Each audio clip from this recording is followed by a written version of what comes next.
My name is Michael Busse. My name is Darlene Bogle. Morning, I'm Jeremy Marks from London, England. And I want to thank you for this opportunity to tell my story. 30 years ago, I helped create Exodus International. Today, I'm here to apologize. Imagine, if you can, my shock and horror when I realized in that moment that I was teaching a lie. Perhaps I should take this opportunity first to make a personal apology, to say how sorry I am and ask forgiveness from all my fellow gay, lesbian, bisexual and transgendered people who might be listening to this for my part in colluding with the religious right in the Western world. Though at the time we did not see it this way, our collusion involved setting up and maintaining an oppressive anti-gay, and I must also say equally anti-Christian view of homosexuality, one that profoundly dishonours Jesus Christ and has betrayed the gospel. Today, I'm a licensed marriage and family therapist, a father, a born-again evangelical Christian, and a proud gay man. But 30 years ago, I was not so proud. My message was loud and clear. Being gay was a choice, and you can and should change in order to be a Christian. I was sincere in the message that I delivered. God didn't hate gays, but homosexuality was not his perfect plan for our lives. I told the hotline director that I was a Christian homosexual. He told me there was absolutely no such thing. During this time, I became president of Exodus International Europe. However, I felt increasingly unhappy at what I saw as being the dishonesty of my fellow Exodus ministries. No one seemed willing to look at the issue of our failure to fulfill the promise of healing we claimed to believe was possible. Nor was anyone prepared to consider that there might be an alternative view. In 2005, after a long struggle, Des passed away from breast cancer. Before she died, she charged me to tell our story and to become a voice, once again, for the gay and lesbian community. Before I met Des, I had considered myself ex-gay because I had ceased sexual activity. I spent my time promoting change in others. When these changes did not occur, the people in my care frequently asked how long it would take for their desires to change. I lied and encouraged them to just keep praying and reading their Bible. When they asked how long it took me, I avoided the question. My heart was in the right place, but my message was not. I apologize to those individuals and families who believe that my message of change was necessary to be acceptable to God. In recent years, I have seen the resulting damage done from rejection, shame, and conditional love. I apologize for my part in presenting a God of conditional love and ask forgiveness for the message of the broken truth that I spoke on behalf of Exodus. My heart breaks as I hear the many stories of abuse and suicide from men and women who couldn't change their orientation regardless of what Exodus and other Christian ministries told them. One of our own female attendees became so depressed over her inability to change that she jumped off a bridge rather than continue the struggle.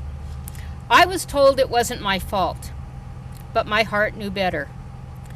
My call today is for those ministries to hear these stories with their heart and to cease spewing messages that damage the families and individuals who are homosexual. Stand up for truth, but not the broken truth of mandated change to be acceptable to God. There does need to be change in our lives, but our sexual orientation is not what needs to be changed and healed. I need to say at this point that some of us had positive, life-changing experiences attending our Bible studies and support groups. Many experienced God's love and the welcoming fellowship of others who knew the struggle. There were some real changes, but not one of the hundreds of people we counseled ever became straight. Instead, many of our clients began to fall apart, sinking deeper into patterns of guilt, anxiety, and self-loathing. Why weren't they changing? The answers from church leaders made the pain even deeper. Well, you might not be a real Christian. You don't have enough faith. You're not praying and reading the Bible enough. Maybe you have a demon. The message always seemed to be, you're not enough. You're not trying hard enough. You don't have enough faith. Some simply dropped out and were never heard from again. I think they were the lucky ones. Others became very self-destructive. One young man in our program got drunk and deliberately drove his car into a tree. Another fellow leader of the ex-gay movement told me that he had left Exodus and was now going to straight bars looking for guys to beat him up. He explained that the beatings made him feel less guilty. He was atoning for his sin. One of my most dedicated clients, Mark, took a razor blade to his genitals, slashed himself repeatedly, and then poured drain cleaner on the wounds, because after months of celibacy, he had a fall. In the midst of all this, my own faith in the Exodus movement was crumbling. No one was really becoming ex-gay. Who were we fooling anyway? As one current Exodus leader admitted, we were just Christians with homosexual tendencies who would rather not have those tendencies. By calling ourselves ex-gay, we were lying to ourselves and to others. We were hurting people.